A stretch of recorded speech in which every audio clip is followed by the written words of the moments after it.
Welcome to Firefighting Today, the weekly video roundtable discussion show where we discuss all things fire service related. Firefighting Today is a production of PeteLamb.com.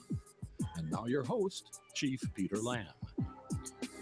Welcome everybody to Firefighting Today. For tonight's session, we are talking about all about morale problems is our title. That's I'm sure that there's probably not many fire departments that have that problem, so it's kind of unique. But bear with us; we'll see if we can get you through this. So first and foremost, a couple of technical things. If you are watching us live on YouTube, please go to the YouTube live chat. Feel free to use the live chat, and we'll interject. It's a little bit of a time delay, but we'll interject your comments or questions or what have you with the panel. To be able to do that. Secondly, if you are watching us live on Twitter or using Twitter while you're watching us live, we can take your input that way as well. So feel free to use that. We're monitoring a couple of pieces to try to get your interaction in your piece of info. So I'm Peter Lamb, Firefighter Training Podcast, PeteLamb.com. And obviously, if you're watching this, you must know how to find me somehow because that's how you got here. So I think that's okay. We're going to introduce the panel tonight. And talking about morale, it's kind of good. We have an interesting mix. We've got some volunteer personnel, we've got some career personnel, and we have some career personnel that served as volunteers at one point in their careers. So we kind of have a good mix of what's going on here. So let me introduce the panel right now. Charlie, say hello, please. Hello, everyone. My name is Charlie Hall here in West Warwick, Rhode Island, and I am a retired chief officer. Very good. Chief Pernesti, say hello. Hello, everybody. I'm Joe Pernesti. I'm an assistant fire chief in the city of Elyria, Ohio Fire Department near Cleveland. Been on about 29 years, and as always, thank you for having me. Oh, you're always welcome, Joe. You're one of the usual suspects. Joe Starnes, say hello if you would. Hi, Chief. Thanks for having me. This is Joe Starnes, currently co-managing Project Kill the Flashover and volunteer at Oak Grove Volunteer Fire Department. Good. You can give us some volunteer perspective. And Chief Cagno, come in and say hello. Hello, everyone. Chief Cagno, retired battalion chief out of North Providence Fire, and founder of Lead It. Excellent. Lane, say hello. Lane Woolery, battalion chief with San Diego Fire Rescue, and on Twitter at Suncoast Chief. Yeah, we got to, some of the folks that, we should do that at the end too. Give out your social media stuff at the very end here, guys, and we'll get folks interacting with us. Rob Fling, say hello. Hey, good evening, everybody. Rob Fling. I'm an ex-chief with the Dick Sills Fire Department on Long Island. Thanks for having me, Pete. Glad to be here. Yep, always a pleasure to have you, Rob, for sure. And certainly last but never slighted, Chief Whitley, say hello. Hi, Warren Whitley, retired assistant chief with Prince William County, Virginia, and also involved in Kill the Flashover with Joe Starnes. Okay, excellent. So I just thought we would start. I think in any firehouse, anywhere across the country, you've heard the story about we have a morale problem. I can tell you as chief of a department, I'm certain it was my fault all of the time. It's the chief's fault that morale's bad. So I'm certainly familiar with this problem as it runs around. Coincidentally, I did get an email earlier this week from a small department, a small volunteer fire department. And the question was, can you help us talk about morale or whatever? So I kind of suggested that they watch this video or what have you, and we can give out some other information. But when you say leadership and you say morale, these terms can be kind of a nebulous, or at least I think they can. So let's get some kind of base definition that we can work with. And then I would ask the panel to comment on this if you'd like. So kind of a textbook definition: the confidence enthusiasm, and discipline of a person or a group at a particular time. So let me do that again. The confidence, enthusiasm, and discipline of a person or a group at a particular time. The second definition was kind of interesting, and that was the mental and emotional condition, as in enthusiasm, confidence, or loyalty, of an individual or a group with regard to the function or tasks at hand. So it's kind of, I thought those two definitions were a good starting point for a couple of reasons. One of them talks about a group, one of them talks about individual.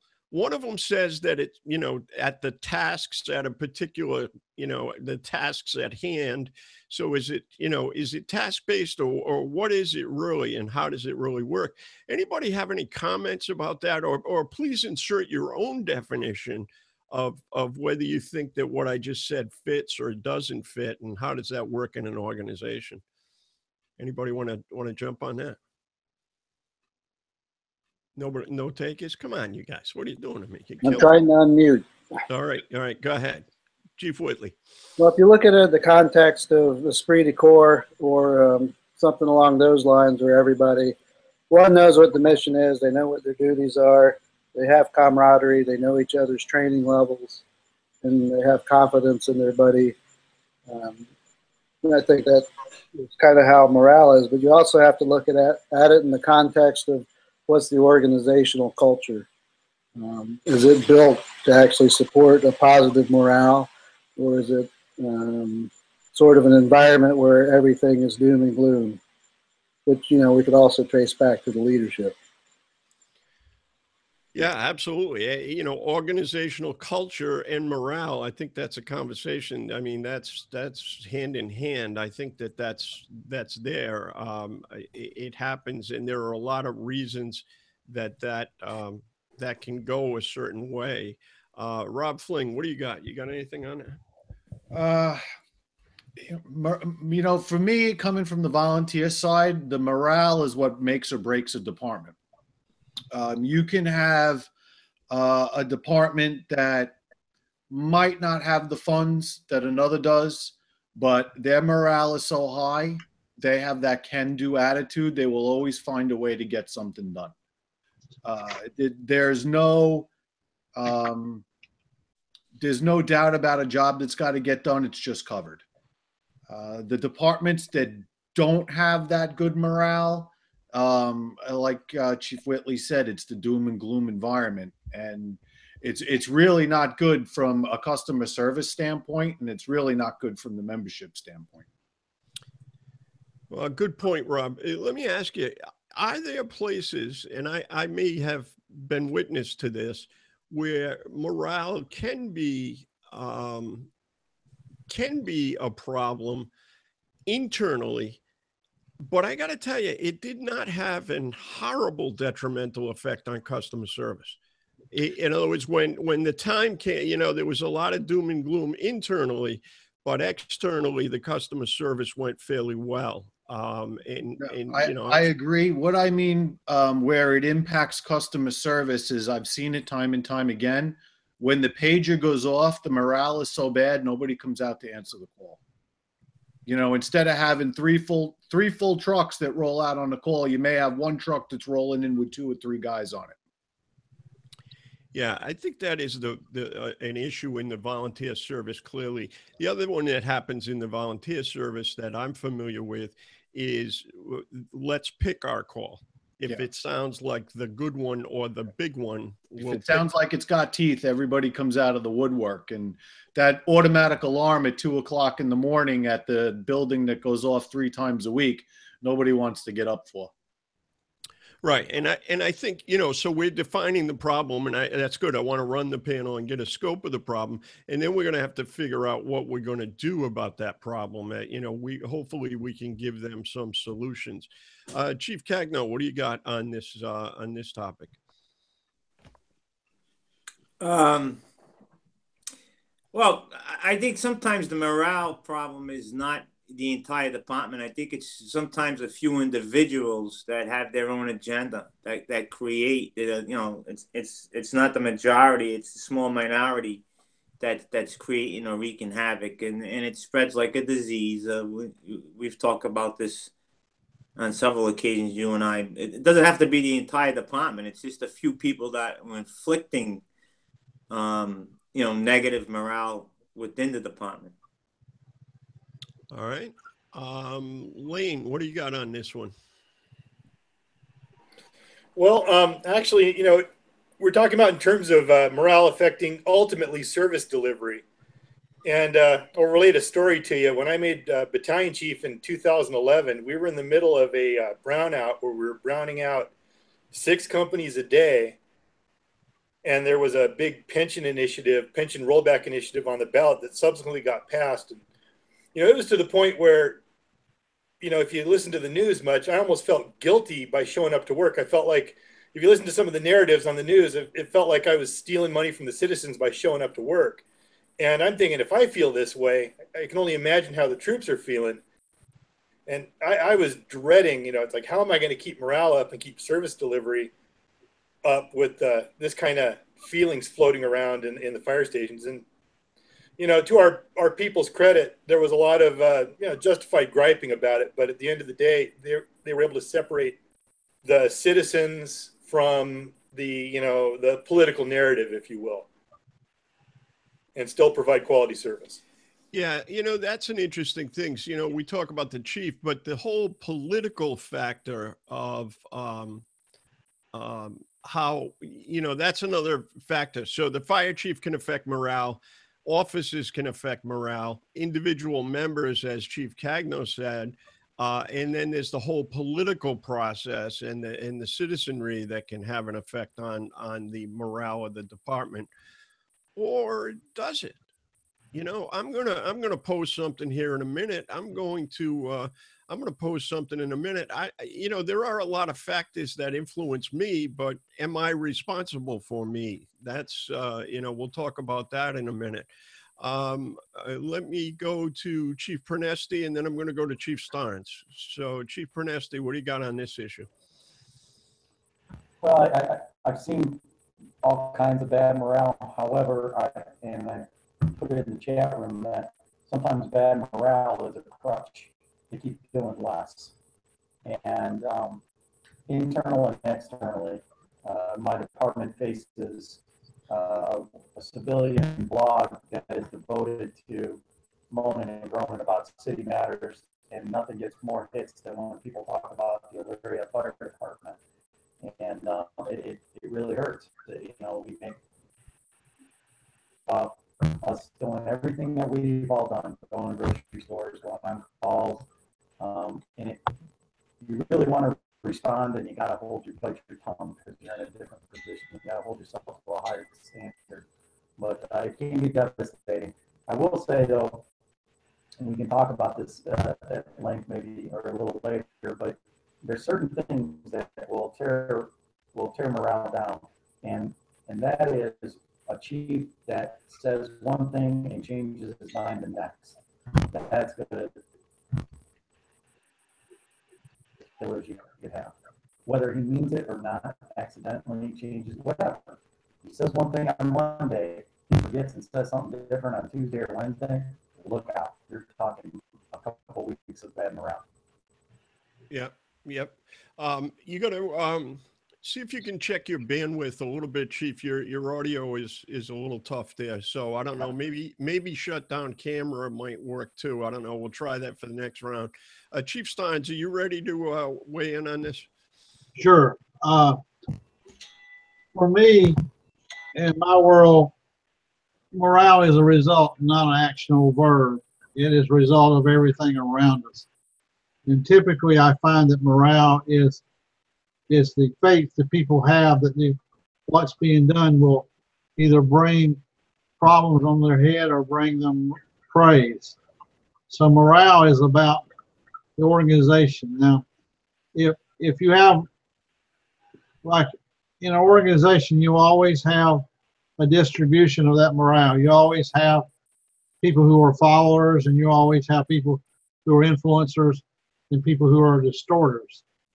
I think what we don't do very well is spend our time trying to understand what works and what doesn't work in organizations. It can be very simple stuff or it can be very complex. But I don't think we spend a lot of time in organizations worrying about the organizational dynamic. And I think that's like mental health. It can kill you or it can make you. If it's killing you and you're not working on it, it's going to get worse. Does that make any sense what I said? Yeah, no, I think it is. I think we agree that it is an organizational culture to a lot of degree as well. Let me get to Chief Hall, and then we'll go back to Chief Cagno. So, Chief Hall, what do you got? In my experience, morale can be very fragile, and also in my experience, I believe positive or negative morale does begin at the top. And for the third time in my experience, good communication up and down the chain of command have a very positive effect on morale. And in addition to that, I'm kind of touching the surfaces of what most of the other guys have said. In my experience, for the fourth time, the busiest departments usually have the best morale. In my time as a line officer, I chose to work in the busiest engine and truck companies in the city, and I always found that everybody got along great. We responded a lot. The customer service was excellent. Everybody's attitude was positive. I think communication, activity level, and firefighters from Joe Proby all the way up to the assistant chief of the department, to the chief of the department should have input into what's going on in the job. I'm not saying that the guy with 2 weeks out of the academy is going to drive the procedures and rules and procedures, standard operating guidelines and whatnot. But when people have input into creating those guidelines, I think it goes a long way into that they know that they've had a part of what's being presented, and they know that they have a part in what's actually going on with procedures. So communications, input, and activity level for me, those are my three. All right, good. That makes some sense. Chief Cagno wanted to comment, but just before you do, we have, let me see what I've got here. So, all right, there's got to be something missing here. I'm going to read it as is. I'm a volunteer fire captain, and I think morale is a must for the overall. And then it says, like chief. I need some clarification on that, but I think that I don't know if he's saying that people should like the chief. I'm not sure where that goes, but if you sent that in on Twitter, if you could get back to me on that, we clear it up. But yeah, I think there is some conversation that this does start at the top without question. Chief Cagno, you wanted to comment on that? Yeah, I think we have a tendency to always blame the person at the top. We're always saying if there's inefficient leadership, ineffective leadership, morale is bad. But, we're all responsible for ourselves to a great deal. And, if we do more to influence each other's negative output, that's going to continue. We need to do more to to nudge, to awaken, to encourage, to remind one another that we're here for certain reasons. It's not necessarily the chief that affects what goes on in the firehouse, and too often we worry about things that are outside our span of control anyway. There's things that we can't change, whether it be politics, whether it be what's going on in the head office. So I think we're usually victimizing ourselves when it comes to morale. It's not necessarily the leader that's causing the problem. You can have a great leader and still have a morale problem. Yeah, I think the leader certainly sets the tone. And I also think that this is where company offices can go south pretty quickly too, is company offices have, they've got to set a tone for what's going on as well. So what I've heard a couple of things. Let's get a couple of other solutions from panel members. So I heard about consistency, or really inconsistency, causing a morale problem. That's certainly a good one.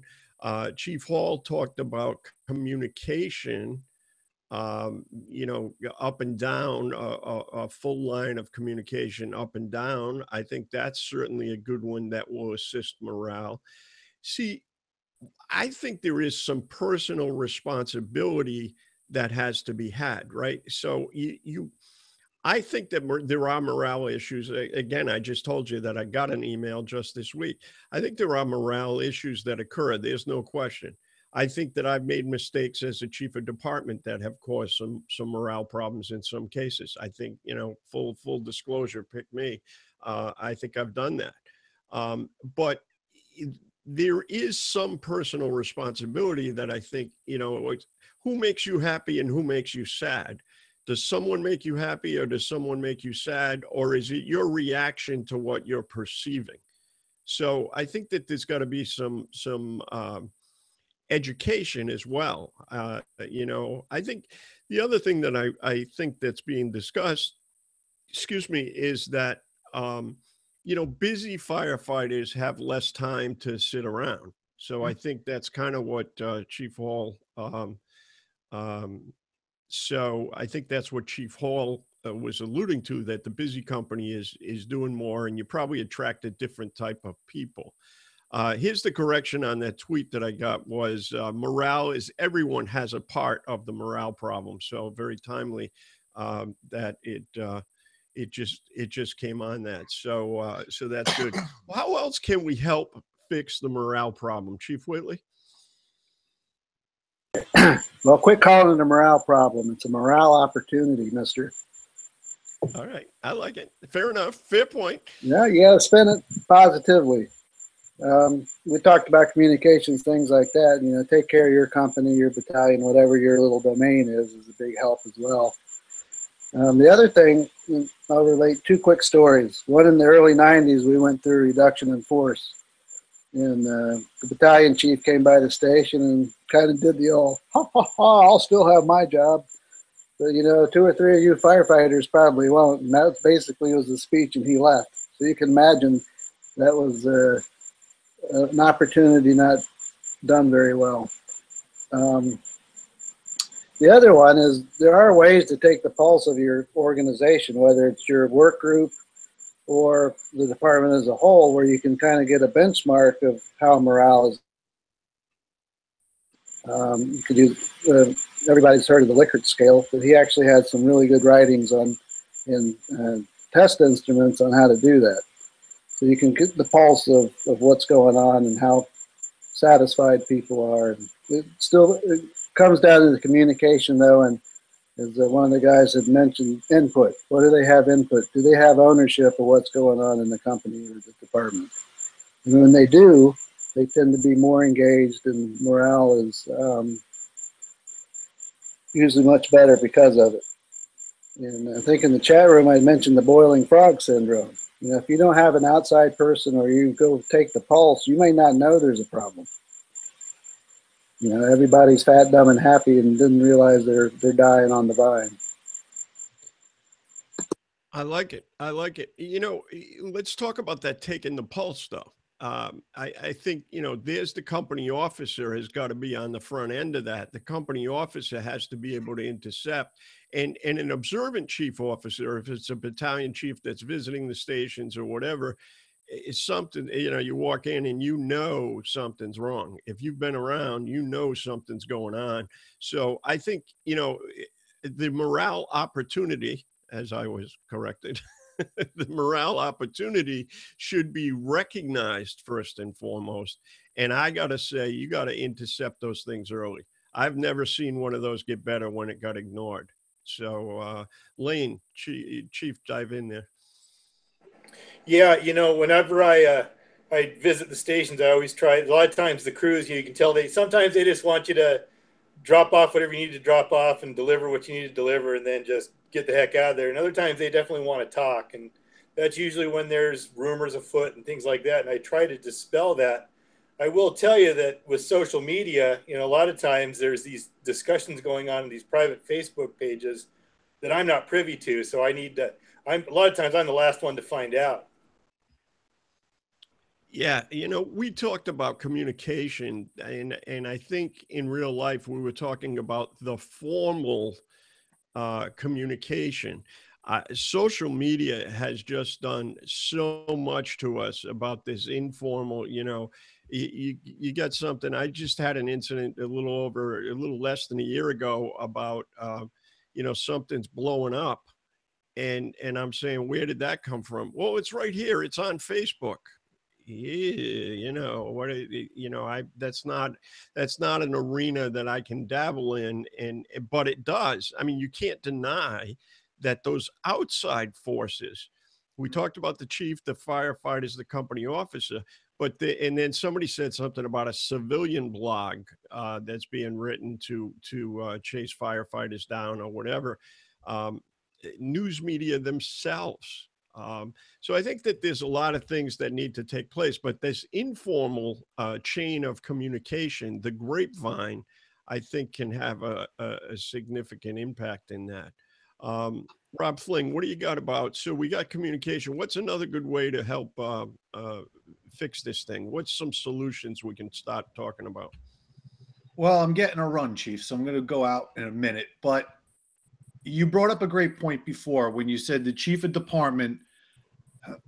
When you spoke about the chief of department before, one of the things the chief of department has a very tough job. He not only has to make decisions, he needs to make decisions for the benefit of the entire organization. A lot of times people in individual companies don't realize that. And either the company officer needs to interject in that and explain what the deal was, or the chief may need to make a round to the firehouses to explain exactly why he made that decision and exactly why it was for the benefit of the organization and not necessarily an individual. Yeah, well said, Robin. Gee, that almost sounded like you were familiar with that. I do have a little experience in that, you might say. Yeah, I think I'm aware of that. Chief Cagno, you want to jump in? Yeah, we need to back each other up. I think what Rob is saying is that, when something goes down and whether it be something negative goes through the grapevine and it's not exactly the way it happened, but yet the officer on the incoming group or another company is not backing up the other officer. There's where we have a problem. There's where the continuity breakdown starts. There's where the consistency starts, or inconsistency starts. So, we all have to be on the same page, and the worst thing you can do is undermine another officer. Oh yeah, I agree. And John, you've got to flip your camera off. You were pretty well distorted there for that last round. Charlie, we'll go back to you, and then I want to jump over to Chief Pernesti. So Charlie, go ahead. I think it's important that the members of the organization know that the job isn't being managed from the corner office. No matter how big your department is, I think it's incumbent for the senior staff officers from the chief on down to make it their business when they can to get out and see the troops. Even if it's just showing up on a nothing call to let them know that, you're there. Hi, how you doing, guys? Nice job with this, that, or the other. I always said, my theory is a pat on the back between kicks in the behind goes a long way.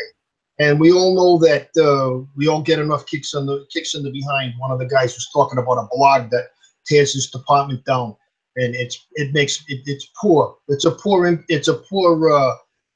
impact on morale, and I couldn't agree more.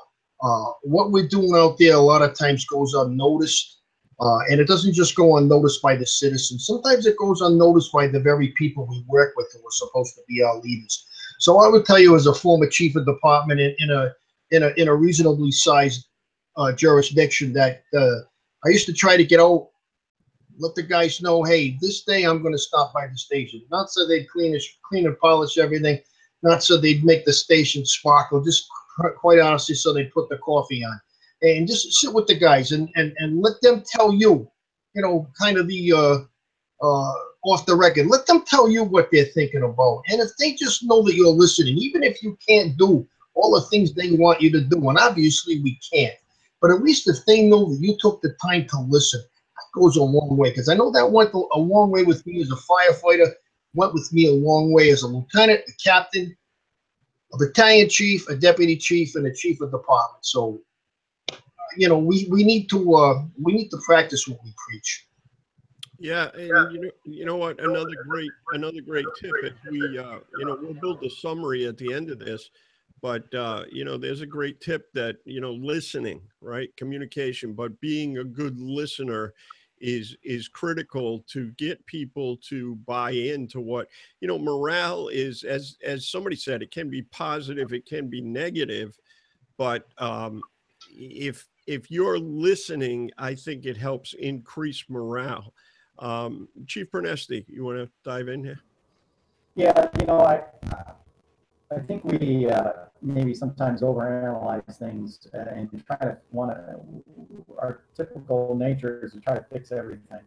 I was the chief of my department for a period of time also, like Chief Hall. And I found that, when it's all said and done, you're the caretaker of the shield, like I said in the blog, for a short period of time. You are in your rank, your responsibilities for a short period of time, and there'll be somebody before you, and there'll be somebody after you. Advantage of the good times, that's when the runs are increased and you guys are happy. You know what? Take advantage of those times to build it up and keep it going. And when they're bad, say to yourself, it's not going to last forever. Do what you can. I think sometimes we think we're going to wave a wand and everything's going to be fixed. We can only do so much, and it starts with you as an officer or chief. It starts with you. You're not going to fix everything. Well said, Chief. Again, it starts with you and it starts with your company officer. Today is going to be a good day. That's a good way to start a shift. Today is going to be a good day. Yeah, but well, today is going to be a good day, and that's a good way to deal with that. Joe Starnes, jump in, please.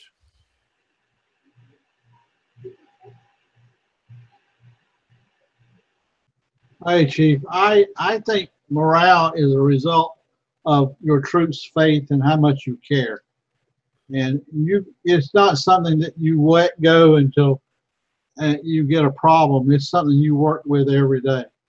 And I don't ever hear leaders talk about how they manage their organizations when it comes to how much people care or how much they do.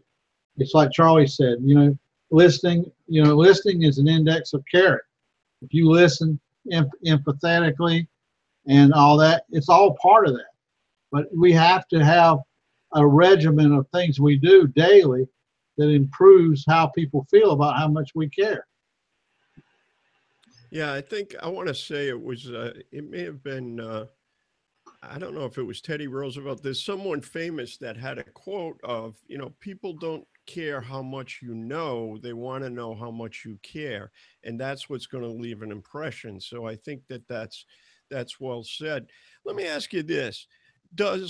Now we have career departments and we have volunteer departments. We lost Rob for a couple minutes, but I'll probably have to go back to Joe. And Lane, you alluded to this.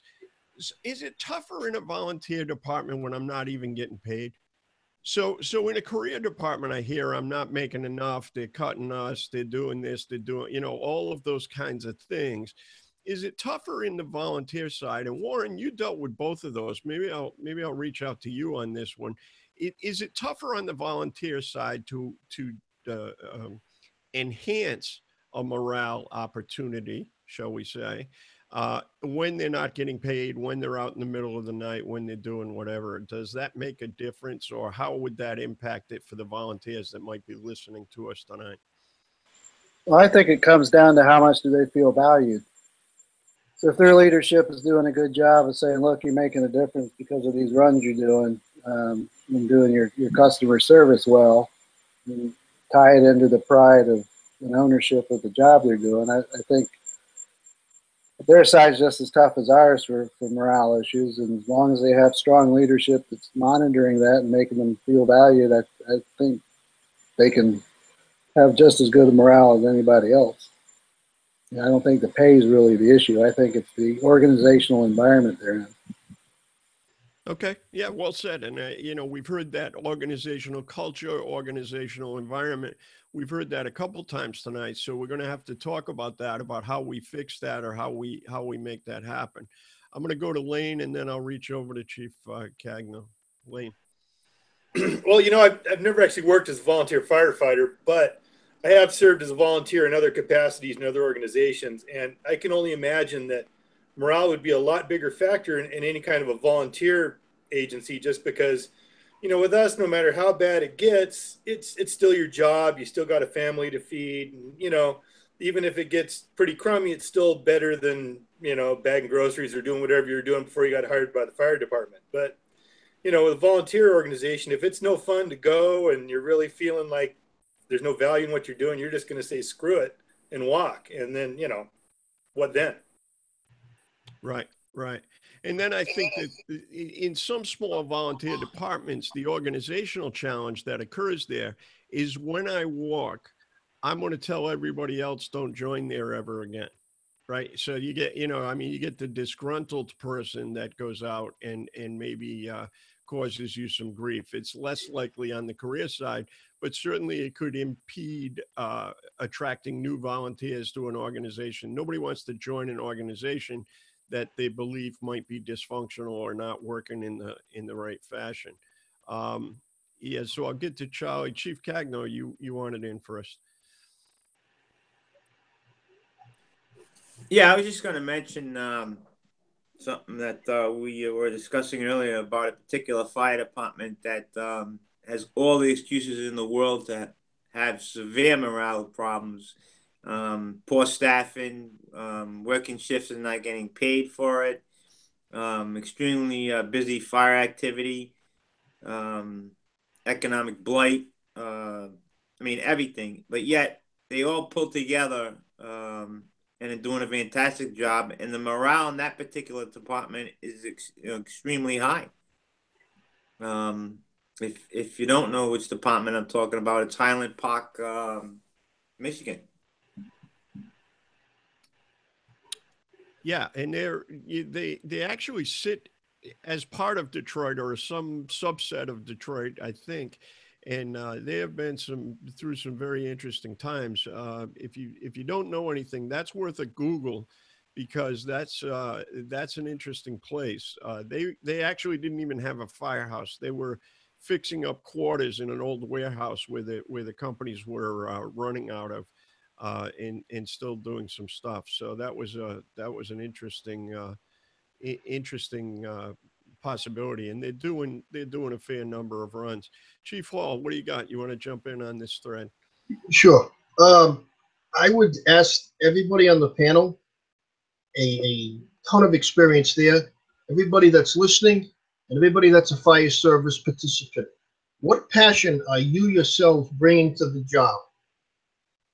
What passion do you bring every day for what you do? If you're there for a job, in my humble opinion, you're in the wrong line of work.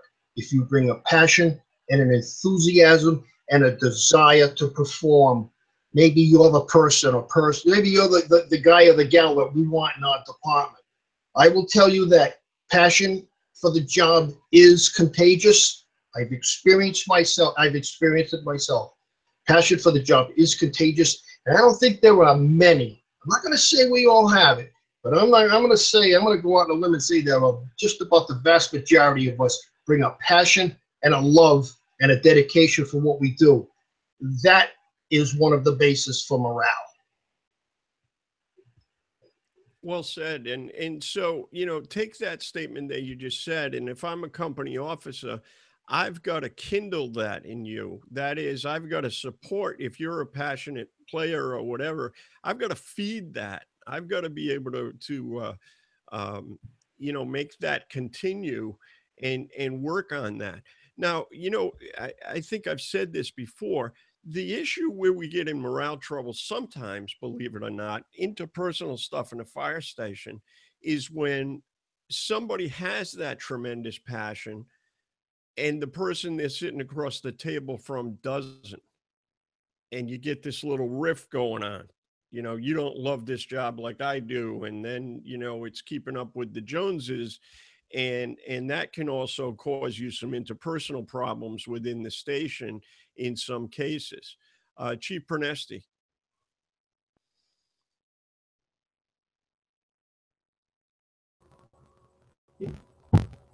Yeah, I just wanted to say you're absolutely right. Although I think there's a difference between personality morale issues and organizational. And there are those that are going to cut givers and takers.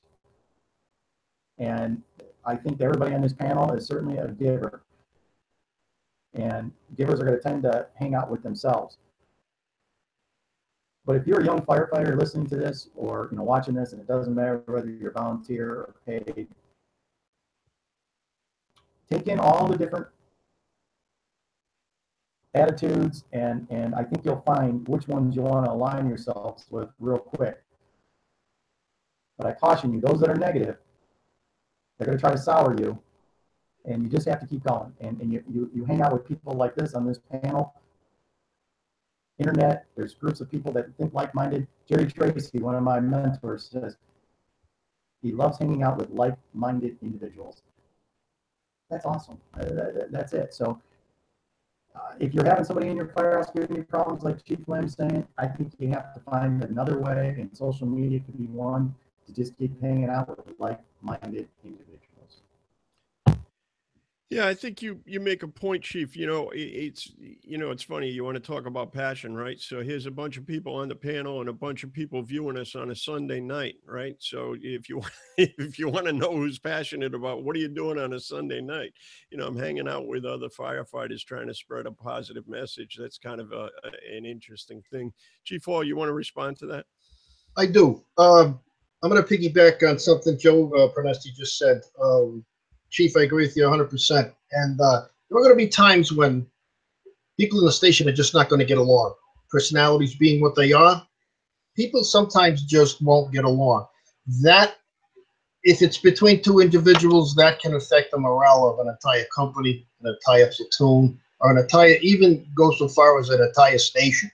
And it's important, at least on the career side, it's important that people get the opportunity to work where they want to. I'm not saying the tail should wag the dog, by no means. But I am saying that people who want to work in the busy company should have the opportunity to do so. People who want to work on a truck company versus an engine company should have the opportunity to do so. If people want to work EMS because that's what they love to do, they should have the opportunity to do so. I hate to keep saying in my experience, but I have to preface the next comment with that. When people are allowed to work basically where they choose to work, they are the happiest. The work product is the best, is better, and morale is usually good. If you don't want to be getting up, if you don't want to be going out 10, 12, 15 times a night, bid to the Western Suburban Company, where the rural company, where you're not gonna be getting banged out 4 or 5, 6 times after midnight. But if you love being busy, and I can tell just by this panel, and yourself included, Chief Lamb, all of us love to be busy. We always gravitated towards the busy engines, trucks, and so forth. We always, didn't mind getting up 5, 6, 7 times a night to go out. That to me, if you have the opportunity to, we had a bid system. If you have the opportunity to bid to the company that you want to be in, the guys you want to work with, an officer that you look up to and want to emulate, you should have the opportunity to do that. Again, not advocating the tail wagging the dog. There are times when, Chief has to step in and say, hey, that's not going to work because of X, Y, and Z. But in my experience, again, sorry guys, my experience, it's been the happiest people are those that get a say in. Again, it's input, getting a say in where they're going to work. Okay, I like it. Joe Starnes, you want to make a comment about, we're talking about the leader and the chief of department or whatever. Do you want to talk about what the leader will stand for and what, is it only what the leader stands for that matters? And Joe, your video is off. I don't know if that's intentional or not. Yeah, it was intentional.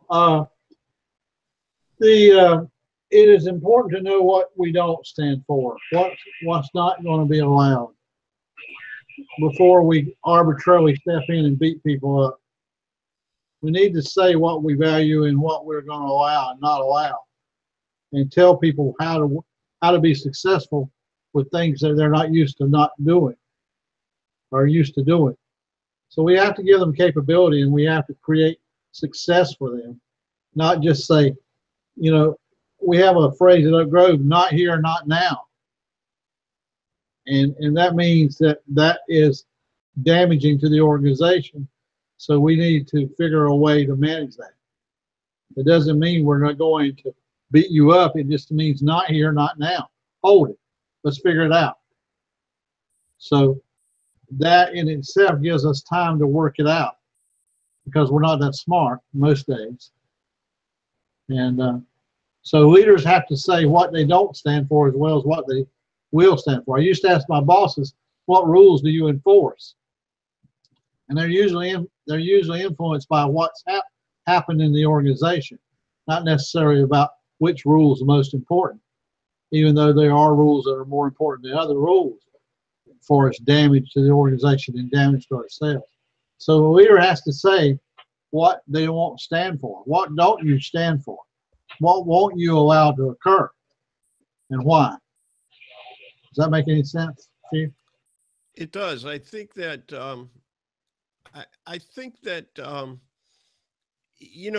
that's part of the communication. Morale gets in trouble when somebody says something to the effect of, "Oh, I didn't know that was a problem," or "I didn't know that was a rule," or you said a very funny thing. Fire departments have 3-ring binders full of rules, SOPs, rules, regs, the collective bargaining agreement in labor union organizations and so forth. And you just said a funny thing that I always kind of thought in my head, never verbalized, and that is, which rules do we enforce here?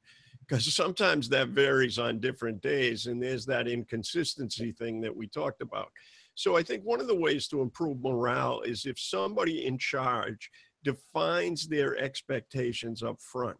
Now, here's the issue. These are all good preventative tactics in my mind. Everything we're saying here is a great preventative tactic. But let's say that horse is already out of the barn. I do have a significant morale problem today. I wasn't taking my pulse on my department, my organization, and I'm in a bit of a jam today. What things can we tell our listeners? How do we back out of that position? How do we back out of, how do we get out of it now? I'm in the middle of it now. How do I get out of it now? What can I do to offset that? Chief Cagno. You got to start doing some type of invisible influence. You got to start bringing people together. Somebody's going to be the spark of the organization. Like you said, once the cat's out of the bag, now you got a problem. The only way to do that is somebody's got to be the driving force, and you got to start to form a monopoly amongst the manpower. You can't be fragmented. You can't have individual groups. You got to find some way of enticing everybody to come together. And I think that's the only way to solve any morale problem in any organization. Okay. Lane, you've been quiet for a couple minutes. Dive into the fray here. Well, in answer to that question, if you look at most successful organizations, be it Coca-Cola, Domino's Pizza, anything like that, it's clarity of mission. And if you can distill to where the whole organization knows exactly why we're here and what we're trying to accomplish, and we've touched on it in several ways, obviously it's less of a problem with busier companies. And but if a leader just distills it down to the very essence of why we're here and what we're trying to accomplish. That goes a long way towards curing a lot of the morale and performance problems. Excellent, excellent. So, there's a tip. I hope the folks listening are taking these, refocus on your mission, refocus on what you're trying to do. I think makes perfect sense. Chief Whitley, did you have something you wanted to add? Yeah, I got a story. I love stories.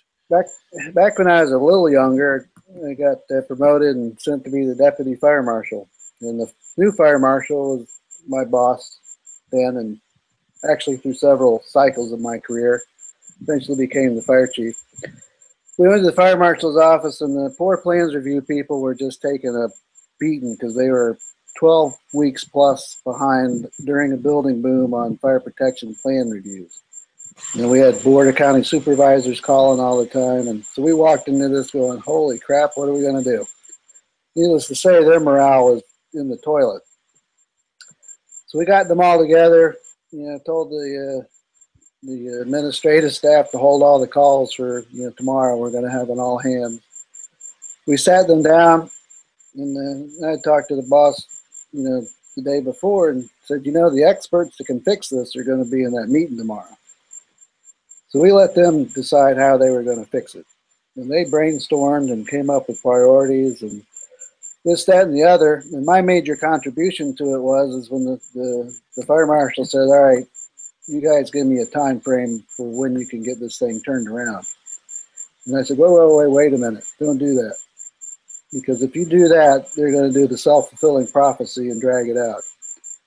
So you just let them work on the problem, and I'll bet you'll see results a lot quicker than you even dreamed of. And we were right. Within 2 weeks, they had the backlog done. They figured out ways, to only do phone call. Somebody would take messages, if it was the secretary or their voicemail, with the announcement that so-and-so is busy. They will return your call between 11 and 1 today. Because it turned out one of the biggest problems they had was interruptions, getting their work done. So they figured it out. We let them go. We took the pulse about 4 months later, and the difference was just phenomenal. So remember, and that may work for almost any situation. If you need to go fix a really bad morale issue, is have them come up with the solutions. Yeah, and then you solve the problem that Chief Hall brought up. I mean, they have instant buy-in. They have ownership. They have ownership of this thing. I helped design this. I'm not going to make it fail. I talk about something when I'm teaching offices, and if you have a significant morale problem, I just ask you to sit down and look at a triangle for a minute. And the triangle is people, procedures, and equipment. And start looking at those three pieces of your operation, your organization, and somewhere in there, you're going to see where things might need to be adjusted. We've got all the equipment in the world. That's not an issue. Okay, cross it off the list. Now we start looking at people and procedures, and generally people and procedures all come down to a communication issue. I don't think as well as we speak about it, I don't think we're as good a communicator as we believe we are.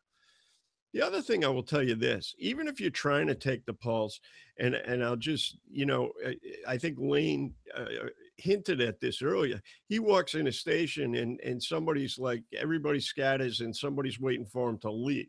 Is he still here? I'm in the kitchen. Is he still here? That kind of thing. So communication has to function both ways. And I think your organization has to feel comfortable enough. I think we saw your comfort level, confidence in our initial definition. Those were words that were used. And those people have to be able to bring communication up to you as well.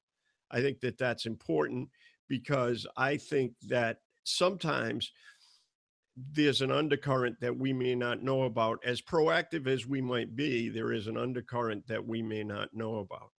So what I'd like to do as we begin to summarize, let's talk about, I'm going to grab each of you and ask you to kind of go, let's give some, 3 or 4 tips on what you can do, comment about morale, or what you can do to improve a morale situation that you're currently experiencing. That's what I'd like to touch on as we go. Charlie, you want to make a summary statement and kind of talk? You've hit some good ones here tonight. You kind of threw out a bunch of them. So what can we tell somebody that's got a morale problem right now?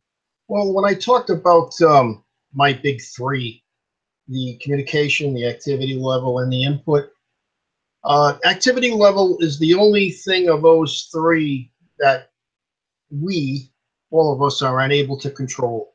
You have busy days, you have quiet days, busy nights, quiet nights, etc. We all know that.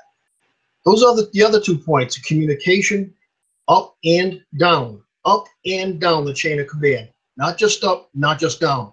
Up and down the chain of command, and input into policies and procedures, input into even the daily activities of the company, the station, or the platoon. When the guys know that you're listening, and the gals, I'm sorry, guys and the gals, when the firefighters know that you're listening and you're really listening, don't just be hearing what they say, listen to it. They are a very, very, very valuable resource, and you need to have your finger on the pulse of your department, no matter how big it is, no matter how small it is. As a chief officer or an assistant chief or shift chief, you've got to pay attention to what's going on around you.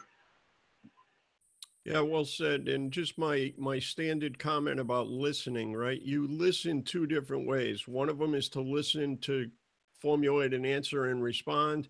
The other one is to listen and understand. And that's the kind of listening I want you to do. Listen to understand, and don't just listen to how you're going to respond to the next thing. Chief Perenesti, what do you got for a summary statement on, I've got an existing morale problem now. What are some of the things I can do? A couple things. One, if you're the reason for the morale problem, let's say as a shift boss, you did something that probably wasn't, favorable. Maybe you did something silly, you criticized somebody, whatever it is, fess up to it. Call the troops together, tell them you made a mistake, and move on. The earlier you do that, the better. The other thing I'd like to recommend in my closing minute here is do not always agree with your troops. Don't tell them what they want to hear all the time. What I mean by that is, oh yeah, there's a morale problem, and you as the shift commander or the boss saying, there sure is. Yeah, and keep piling on.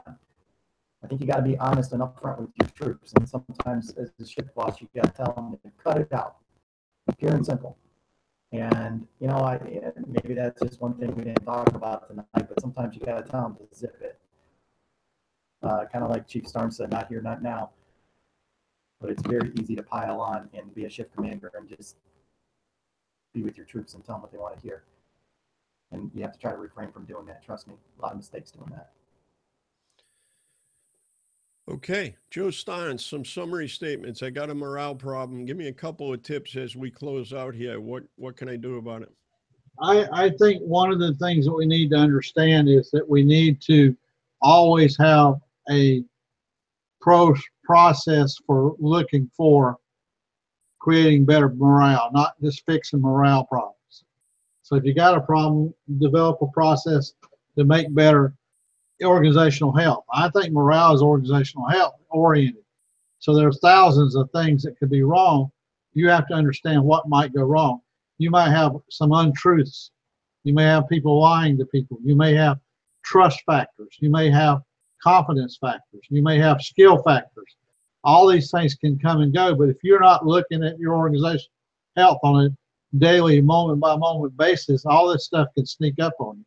I think all the things that said tonight are tactically solid things, but it has to be applied to the area that you're having the problem. So if you're having communication problems, then you have to improve that. If you're having trust factors, you have to improve that. If you're having truth, a lot of organizations can't deal with the truth. If you're having truth factors, you can't do it, you got to deal with that. So all those things are a part of it. So I think to set out and say how do we manage organizational health day to day is something we need to do tomorrow. Every one of us need to do it. So that's my bit. Yeah, well said. Yeah, don't wait till you got a problem. It's got to be an ongoing process, Joe. I think that's very well said. Chief Cagno, what's your summary statement here? I would say the first thing is you have to change your thoughts. If you're feeling like things are down in the dumps, what are you doing to take responsibility for yourself to change morale? From a leadership standpoint, we talk about communications up and down, but there's also the whole action aspect of that. Are you doing the things that you say you're going to do? So I think that's important. That improves morale. A lot of times we do a lot of walking into firehouses and listening to the gripes, but are we actually following through on what we say we're going to do? So that's extremely important. You got to actually come through on what you say you're going to do. But I think the most significant thing to say to anybody that's in a morale issue is that we need to start taking more responsibility for our own actions. And, pride and ownership is what it's all about. We say it all the time. But what are you doing to change your 3-foot world? And if you're not doing anything, then you can't expect it to change. So change your thoughts, change your behavior. Usually morale will increase. Excellent. Lane, what's your summary statement? I want to go back. Make sure you capsulize that whole mission focus thing, because I want to reiterate that. Well, don't want to geek out on y'all, but take you back to Psych 101 when you slept through that back in school. The old Abraham Maslow's hierarchy of needs, when you get to that self-actualization piece. And, if you don't know what that is, Google it. There's some interesting videos on it. But long story short, if a person's coming to work and they feel like they're important, they're making a difference, and they see value in what they're doing, about 99% of your morale problems are going to go away. Even, little pay cuts, things like that. If they believe in what they're doing, that's all that's going to get cured for you. Yeah. So getting that belief out to them and showing and fostering that, I think, makes great sense. How about the last word from Chief Whitley? What do you got? Well, I'm still on the opportunities and not problems. Again, they've already said communications is the big issue, but I'll go back to if there's issues that have problems that need solving, go to the people that are being effective and see what solutions they're offering and help them become part of the turnaround with their input. Perfect. Yeah. Look at the experts are the ones that are doing it every day. You're there to give guidance and give direction, but somebody probably knows the answer to this. So open dialogue, I think, is key. All right. We've been at it for about an hour. Thanks to all those that watched. We'll be here next week. We're going to so 2 weeks from tonight, we will not be here. That's the holiday weekend here in the U.S. So we will not be here 2 weeks, but we will be here next week at 8 p.m. Eastern, and topic will be announced. So I appreciate each and every one of you. And for the folks that did watch, these videos stay up there. So circulate that link. These videos can be found after tonight's broadcast. Thank you, everyone.